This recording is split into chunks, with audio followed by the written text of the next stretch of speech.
Welcome back to American Ground Radio. I'm Stephen Paul with Louis R. Avalone. And speaking of that gubernatorial election later on this year, top of mind.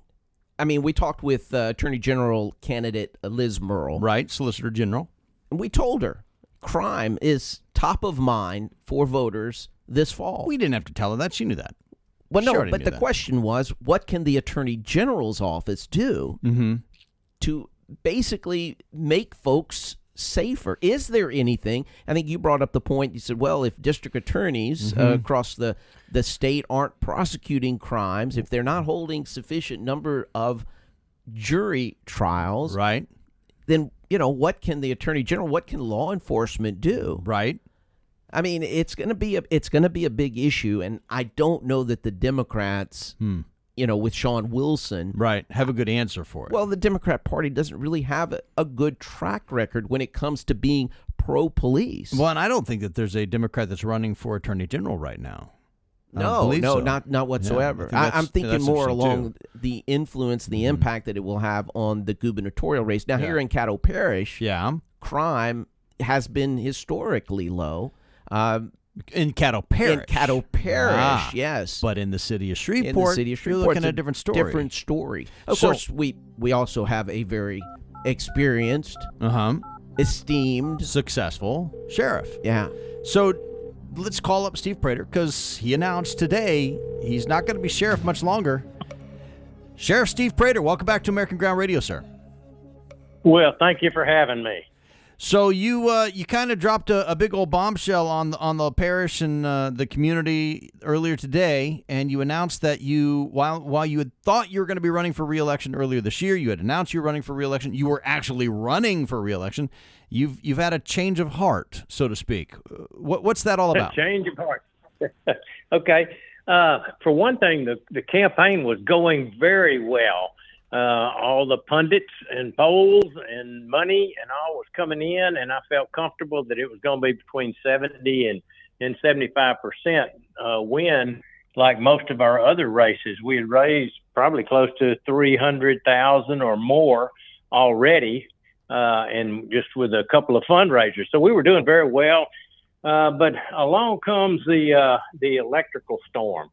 And the electrical storm and the big storm when we were out of electricity and all that. And it turns out during the EOC meetings and even before then, I started getting kind of short of breath and went ahead and held the meetings and for those several days and no electricity and all that. But I knew something was wrong, and I would put a parentheses around this. If you ever think something's wrong, something may be wrong, and go to your doctor.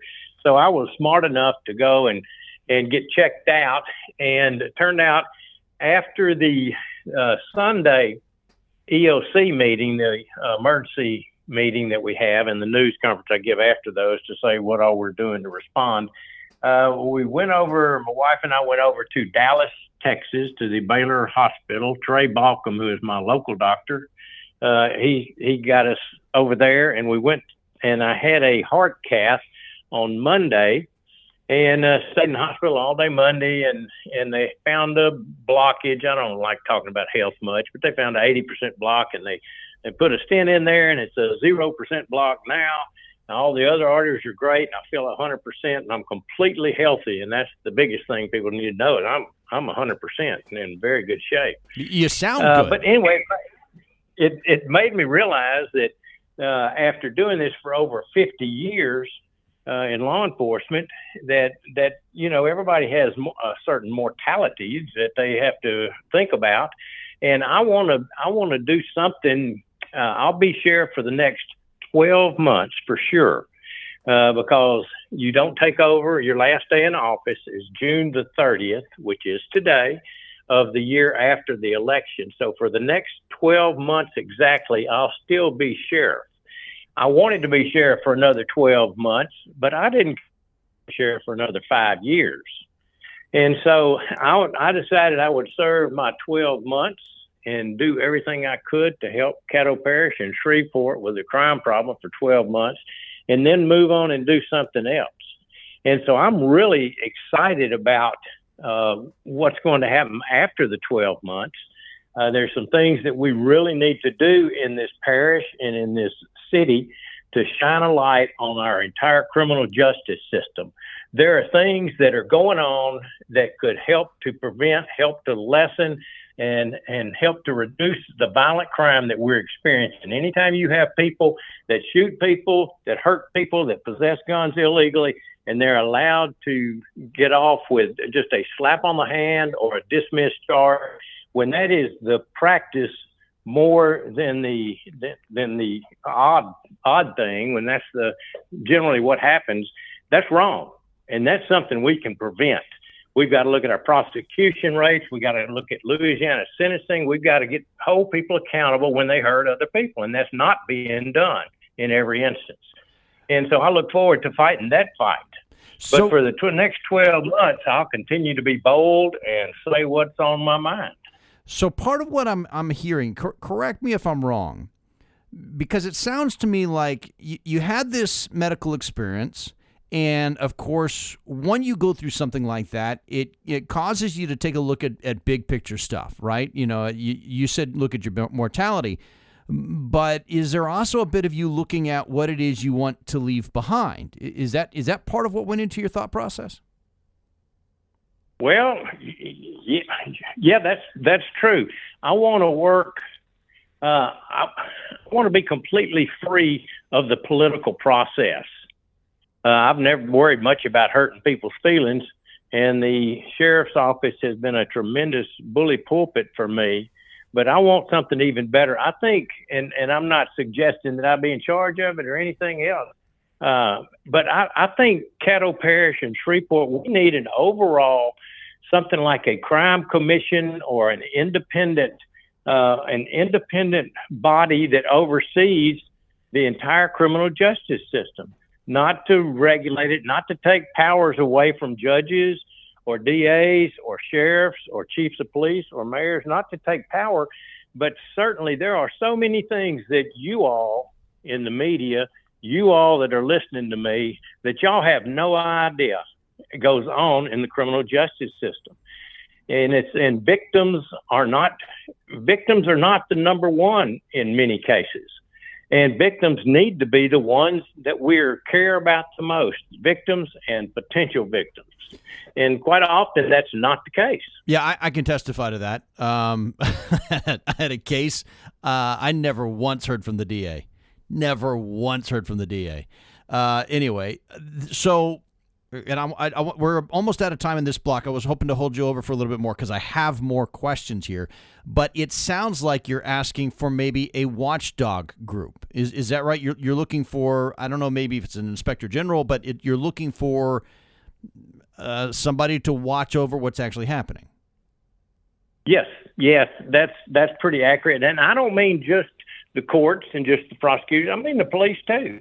I mean, let's all open up. I'll open my doors up to you and let you look at everything that we're doing, unless it's intelligence against a criminal activity. But you're welcome to see anything I do. I'm very proud of the way that we act as a governmental agency at the Caddo Parish Sheriff's Office. We're heads above anybody else. And everybody needs to be doing that. Everybody needs to be asking questions about how much travel do you take? How many conventions do you go to? How many flights are you taking? Government's in bad need of some a oversight. Watchdog, revision, something. Oversight. Sheriff Prator, hold on for us for just a second because I have some more questions. I find a lot of this fascinating, really interesting, and of course, you're always great to talk to. Hold on just a second. We'll be right back. Stick around. Okay. Call us, text us, 866-AGR-1776. American Ground Radio. Sounds so good. Patriots ask for it by name. In fact, there's going to be an emoji for it pretty soon. Well, that's what I heard. Isn't it? That's not true. That's true, right? Okay.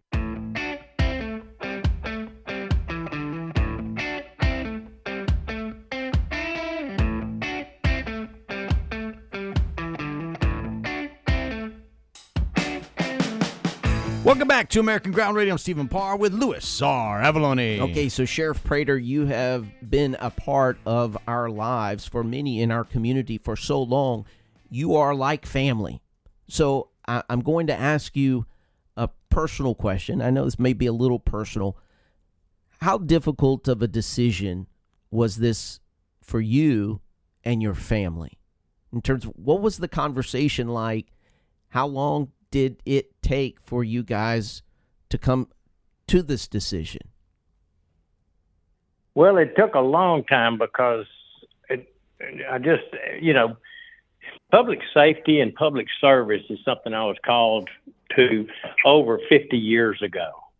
And I have been so fortunate to have been, blessed with a job that allows me to help people, not just during the day, 8 hours a day, but I'm talking about all night long. And on the weekends, I get calls and I'm able to help people with whether it be a tree on a house or a stop sign you can't see because the weeds are up around it, or a neighbor's dog is barking, or a shooting problem that they're having on a particular street, even in Shreveport.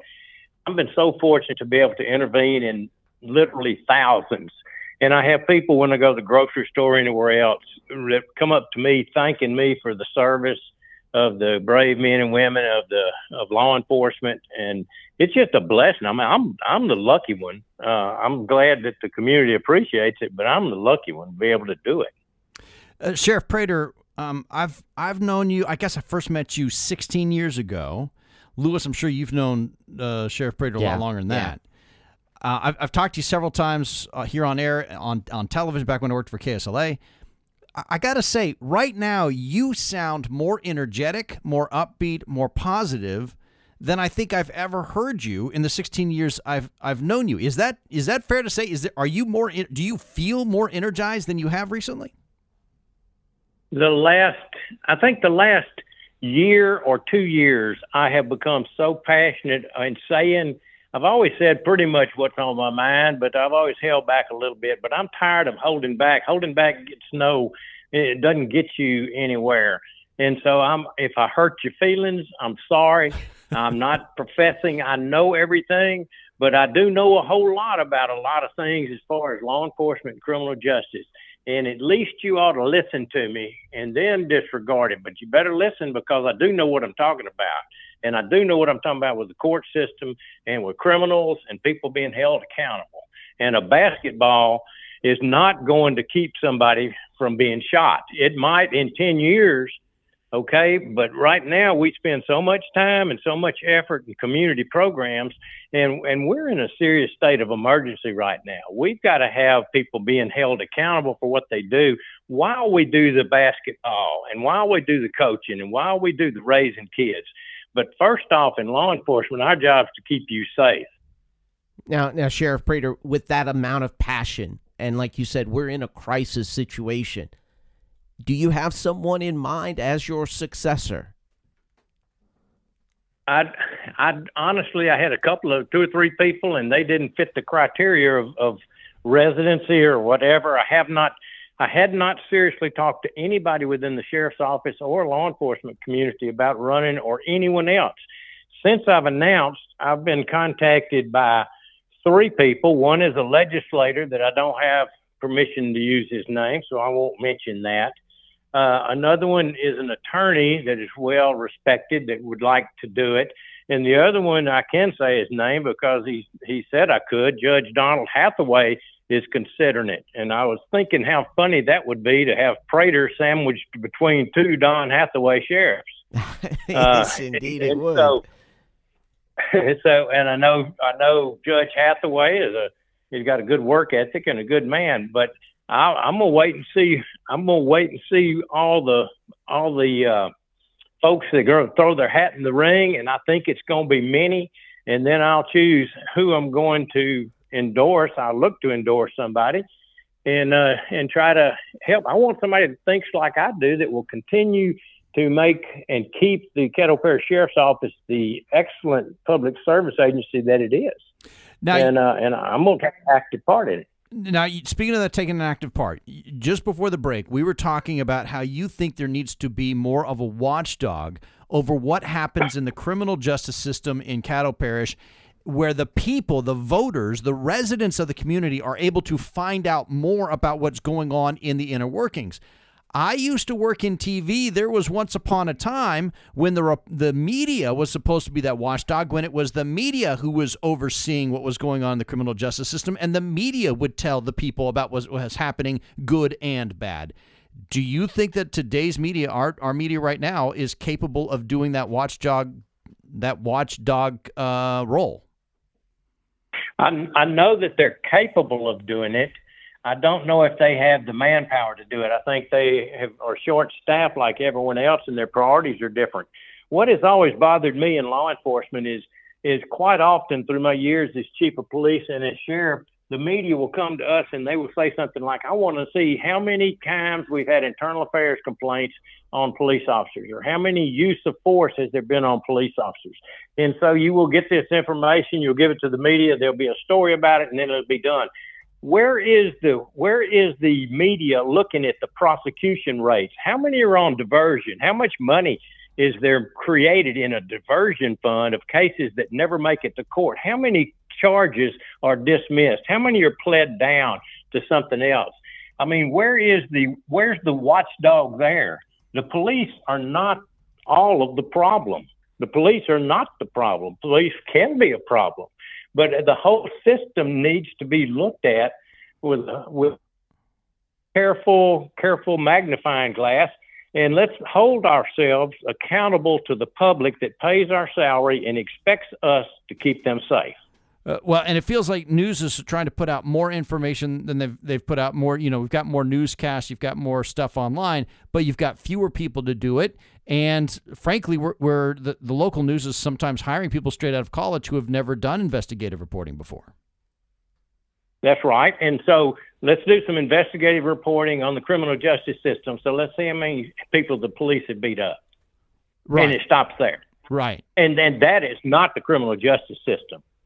If you look at the millions of numbers of contacts that law enforcement has with the public on a daily basis, the times that we get into a forceful situation with them is minute. It is minuscule, or whatever that word is. Minuscule. And it's just tiny. Yeah, whoever, somebody can say the word. But anyway, it's very, very, very small. But where does it go from there? Why doesn't somebody look at the rest of the criminal justice system? The ones that are allowed to get out, allowed chance after chance after chance, and then get out and hurt somebody again. And where are the big news stories about that? No, absolutely. I could go on and on talking with you, Sheriff Prator, and I know I speak for the community at large when I say that words can hardly capture the immense respect and admiration that so many have for you and the selfless service that you have provided throughout your career as law enforcement officers. You have undoubtedly made a significant impact on the lives of countless individuals in our community, and we are grateful. Thank you for your service. Well, that's a very nice thing to say, and I'm proud to have done it, and I'm the lucky one. Sheriff Steve Prator, thank you so much for spending some time with us here on American Ground Radio, and thank you for your 50 years of service to our community. And please keep us involved with what you do next. Thank you, sir. We'll be right back with more American Ground Radio. Stick around. You're listening to American Ground Radio.